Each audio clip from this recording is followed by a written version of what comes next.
Hello students, आज के lecture में हम डिस्कस करेंगे अबाउट द रिसेप्टर्स। रिसेप्टर्स क्या होते हैं? देखिए, रिसेप्टर्स वो मैक्रोमोलेक्यूल हैं जो या तो आपकी सेल सरफेस में प्रेजेंट रहेंगे या फिर सेल के अंदर प्रेजेंट रहेंगे। ये तो रही इनकी लोकेशन। और ये करते क्या है? ये किसी भी लिगेंड के जो रेस्पॉन्स को प्रोड्यूस करने के लिए बहुत ज़्यादा इंपॉर्टेंट होते हैं। तो फर्स्ट, आप रिसेप्टर्स डिस्कस करने से पहले हमें पता होना चाहिए कि लिगेंड क्या होते हैं। तो लिगेंड देखिए, आपके वो मॉलिक्यूल हैं जो एंडोजेनस भी हो सकते हैं और एक्सोजेनस भी हो सकते हैं। एंडोजेनस मतलब आपकी बॉडी के अंदर ये प्रेजेंट होते हैं, बनते आपकी बॉडी में है, आपकी बॉडी में ही ये प्रेजेंट होते हैं। तो एंडोजेनस में कौन कौन से आ जाएंगे? आपके हार्मोन्स हैं, न्यूरोट्रांसमीटर हैं, ये क्या है? आपके एंडोजेनस लिगेंड है। अगर एक्सोजेनस की मैं बात करूं, यानी कि जो आप बॉडी से बाहर से ले रहे हैं, जैसे कि आपकी जितनी भी मेडिसिन आती हैं वो सारी क्या है? एक्सोजेनस लिगेंड है। तो इसका मतलब ये लिगेंड को अगर अपना इफेक्ट बॉडी में दिखाना है, सपोज आपकी बॉडी में कोई हार्मोन रिलीज हो रहा है, उस हार्मोन को अपना इफेक्ट दिखाना है तो फर्स्ट उसे अपने रिसेप्टर्स को ढूंढना पड़ेगा, है ना। तो वो रिसेप्टर्स पे जब बाइंड होगा तभी जाके रेस्पॉन्स प्रोड्यूस होगा। सेम वेज अगर कोई न्यूरोट्रांसमीटर है, सपोज एड्रेनलिन है, एड्रेनलिन रिलीज हुआ, उसे अपना इफेक्ट प्रोड्यूस करना है तो फर्स्ट उसे अपना रिसेप्टर ढूंढना पड़ेगा, जो कि क्या है? Alpha and beta receptors. पढ़ा है ना। तो जब वो अपने रिसेप्टर से बाइंड होगा तभी जाके क्या होगा? उसका इफेक्ट प्रोड्यूस होगा। अगर आपका एड्रेनलिन अपने रिसेप्टर से बाइंड हो ही नहीं पाया तो इफेक्ट भी उसका नहीं आएगा, है ना। सेम वेज अगर आपने कोई मेडिसिन ली है, जब मैं एक्सोजेनस का केस बोल रही हूं तो उसमें मेडिसिन आती है, आपने बाहर से कोई चीज ली है, यानी कि मेडिसिन आपने ली है। तो आपने अगर कोई भी मेडिसिन ली है, सपोज आपने कोई पेन किलर लिया हुआ है, पैरासिटामोल लिया हुआ है, तो वो तब तक अपना रेस्पॉन्स नहीं दिखाएगा जब तक वो अपने रिसेप्टर से बाइंड नहीं होगा। अगर रिसेप्टर से बाइंड हुआ तो आपका एनाल्जेसिक इफेक्ट आया, अदरवाइज इफेक्ट नहीं आया। तो इसका मतलब हम कह सकते हैं कि कोई भी लिगेंड, चाहे वो एंडोजेनस हो चाहे एक्सोजेनस हो, जब तक रिसेप्टर से बाइंड नहीं होगा इफेक्ट नहीं आएगा। अब आ जाते हैं हम रिसेप्टर्स में। देखिए, जो रिसेप्टर्स होते हैं उन्हें हम दो क्लास में डिवाइड कर सकते हैं। ये मान लीजिए आपकी सेल है, ठीक है। तो दो क्लास कौन सी है रिसेप्टर्स की? एक मैंने बताया दो लोकेशन होती है। कौन कौन सी लोकेशन है? रिसेप्टर या तो आपका क्या होगा? एक्स्ट्रा सेलुलरली सेल के सरफेस में प्रेजेंट रहेगा, या फिर आपका क्या रहेगा? इंट्रासेलुलरली प्रेजेंट रहेगा। दो लोकेशन है, सेल के सरफेस में और सेल के अंदर। तो इनको हम क्या बोलेंगे? जो सरफेस में है इनको नेमिंग दोगे आप एक्स्ट्रा सेल्यूलर रिसेप्टर, जो कि आपके सेल मेम्ब्रेन में प्रेजेंट है, सेल सरफेस में प्रेजेंट है। एंड ये कौन से आ गए? आपके इंट्रा, क्योंकि इंट्रा मीन्स इनसाइड, है ना, इंट्रासेल्युलर रिसेप्टर। अब ये दो रिसेप्टर हैं, तो ऐसा क्या है कि ये दोनों रिसेप्टर के अपने अपने लिगेंड भी ऑब्वियसली अलग होंगे। कुछ लिगेंड ऐसे होते हैं जो कि सरफेस पे बाइंड होते हैं, कुछ ऐसे होते हैं जो कि इंट्रासेलुलरली बाइंड होते हैं। तो वो क्या स्पेसिफिकेशन है उन लिगेंड की जो उनको अलाउ करती है इंट्रासेलुलर बाइंड होने के लिए या फिर एक्स्ट्रासेलुलर बाइंड होने के लिए? तो हमेशा ध्यान रखिएगा कि जो भी लिगेंड समझ में आ रहा है, लिगेंड क्या होते हैं? लिगेंड हमारे ही बॉडी के अंदर के, या तो हमारी बॉडी के अंदर के मॉलिक्यूल है, हार्मोन है, न्यूरोट्रांसमीटर है, या फिर आपने बाहर से कोई चीज ली है, जैसे कि आपने मेडिसिन ली है, ठीक हो गया। तो जो लिगेंड आएगा तो लिगेंड में क्या प्रॉपर्टी होनी चाहिए एक्स्ट्रा सेलुलर बाइंड होने के लिए? देखिए, अगर आपके पास जो लिगेंड आया है बाहर से, ठीक है, सपोज ये आपका लिगेंड है, अगर ये लिगेंड, ठीक है, कैसा है? हाई मॉलिक्यूलर वेट वाला है, यानी कि साइज इसका ज्यादा है, यानी कि मॉलिक्यूलर वेट जो है इसका ज्यादा है। और दूसरी कंडीशन ये है कि अगर ये बहुत ज्यादा पोलर है, हाईली पोलर मतलब वाटर सॉल्युबल है।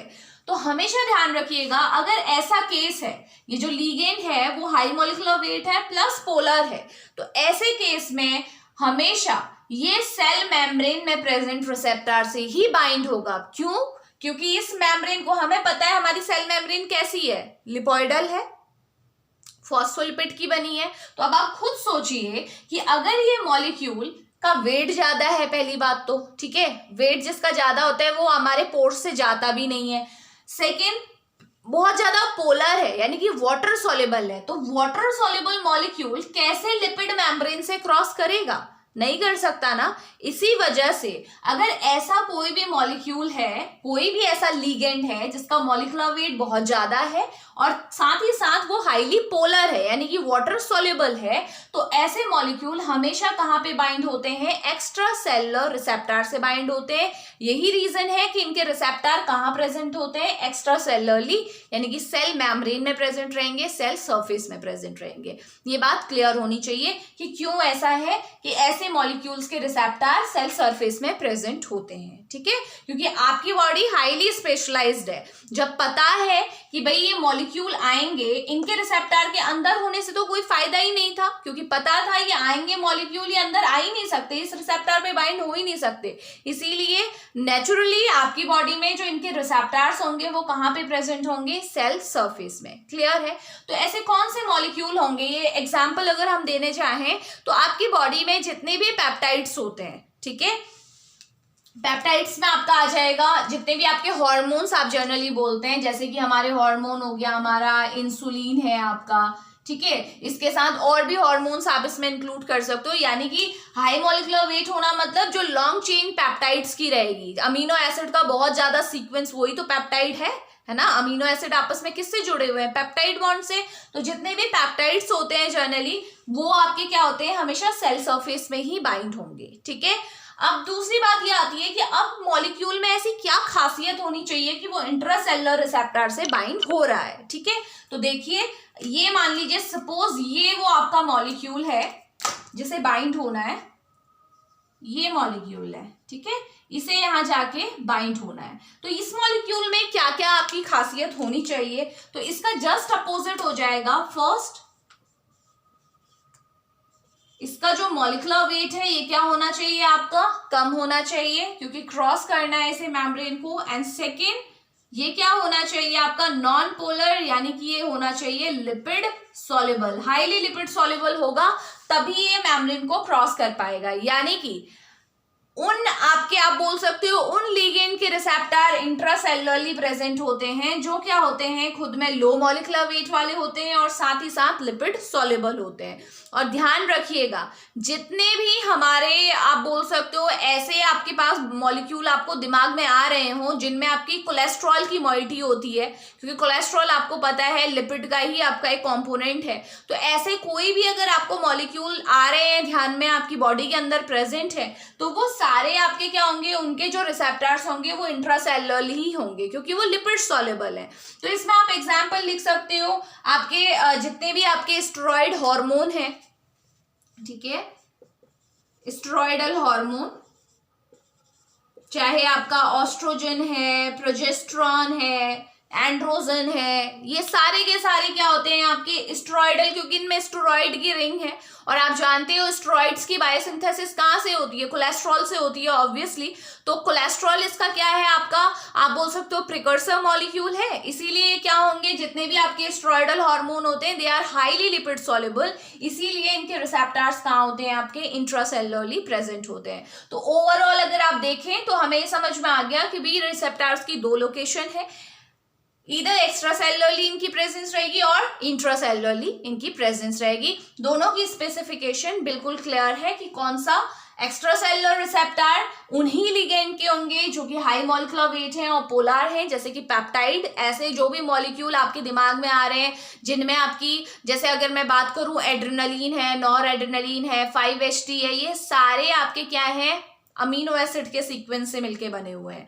तो अगर अमीनो एसिड है यानी कि सारे किसकी कैटेगरी में आते हैं, पेप्टाइड्स की कैटेगरी में आते हैं। क्लियर है? अब जैसे हार्मोन में स्टेरॉइडल, आपको जहां पे भी स्टेरॉइड की रिंग दिखाई देगी तो समझ लीजिए वो लिपिड सॉल्युबल है। तो ऐसे आपकी जो भी हार्मोन्स हैं या जो भी मॉलिक्यूल आपकी बॉडी में आपको पता चलते हैं वो सारे क्या करते हैं, इंट्रासेलुलरली बाइंड करते हैं। मोस्टली जो कंपाउंड हमारी बॉडी के होते हैं वो एक्स्ट्रासेलुलरली बाइंड करते हैं। जैसे सारे न्यूरोट्रांसमीटर आप देखोगे, मैक्सिमम अमाउंट जो न्यूरोट्रांसमीटर का है वो क्या है, आपके पेप्टाइड वाले ही हैं। चाहे डोपामीन हो, चाहे आपका 5-HT हो, सब में आपके अमीनो एसिड के सीक्वेंस है, अमीनो एसिड प्रेजेंट है। तो ये आपके ओवरऑल आप कह सकते हो कि मैक्सिमम जो है वो एक्स्ट्रासेलुलरली बाइंड करते हैं, बट इंट्रासेलुलरली केवल वही जाएंगे जो क्या होंगे, स्टेरॉइडल, जिनमें रिंग प्रेजेंट होगी, जो कि कोलेस्ट्रॉल के कंपोनेंट होंगे। जिनमें आपकी कोलेस्ट्रॉल प्रेजेंट होगा, ठीक है। तो ये था हमारा about the type of receptors कि कितने टाइप के रिसेप्टर्स होते हैं। अब ये तो था एक ओवरव्यू कि आपकी लोकेशन के हिसाब से आपने बोला एक्स्ट्रा है और इंट्रा है। अब जो हम डिटेल में करेंगे नेक्स्ट पार्ट में वो ये होगा कि आपके जो रिसेप्टर्स होते हैं एग्जैक्टली उनके टाइप अकॉर्डिंग टू फिजियोलॉजी की किस तरीके से वो वर्क करते हैं, क्योंकि हर टाइप का रिसेप्टर अलग अलग तरीके से काम करता है। जब लिगेंड आता है और इन रिसेप्टर से बाइंड होता है तो जो इफेक्ट प्रोड्यूस होता है, ऑब्वियसली देखो 3 चीजें हमेशा ध्यान रखना कि किसी भी मॉलिक्यूल के रेस्पॉन्स को प्रोड्यूस करने के लिए रिसेप्टर की जरूरत है। तो 3 कंपोनेंट जरूरी हैं। कौन कौन से? सबसे पहला लिगेंड का होना जरूरी है। नंबर 2 रिसेप्टर का होना जरूरी है जिससे लिगेंड बाइंड होगा। नंबर 3 जो इफेक्ट आएगा वो जरूरी है। अदरवाइज आपकी बॉडी में और भी ऐसे मॉलिक्यूल होते हैं जिनसे आप बोल सकते हो आपके ऐसे चीजें प्रेजेंट हैं जिनसे आपके मॉलिक्यूल बाइंड होते हैं। जैसे आपकी प्रोटीन्स हैं, प्लाज्मा प्रोटीन, उनसे भी ड्रग आके बाइंड होती है। आप जो भी मेडिसिन लेते हो आपकी प्लाज्मा प्रोटीन बाइंडिंग शो करती है। बहुत सारा नहीं तो कुछ अमाउंट ड्रग आपकी प्लाज्मा प्रोटीन से बाइंड होती है। तो लेकिन आप प्लाज्मा प्रोटीन को रिसेप्टर तो नहीं बोल रहे। क्यों से रिसेप्टर नहीं बोला? क्योंकि ड्रग प्लाज्मा प्रोटीन से बाइंड होने के बाद कोई रेस्पॉन्स प्रोड्यूस नहीं करती है, जबकि अगर हम देखें लिगेंड रिसेप्टर से बाइंड होने के बाद रेस्पॉन्स प्रोड्यूस करते हैं। और रेस्पॉन्स जो प्रोड्यूस होता है उसे करने का तरीका हर टाइप के रिसेप्टर का अलग अलग है। तो नेक्स्ट जो हम लोग स्टार्ट करेंगे वो टाइप ऑफ रिसेप्टर ही हम डिस्कस करेंगे। Till then, thank you.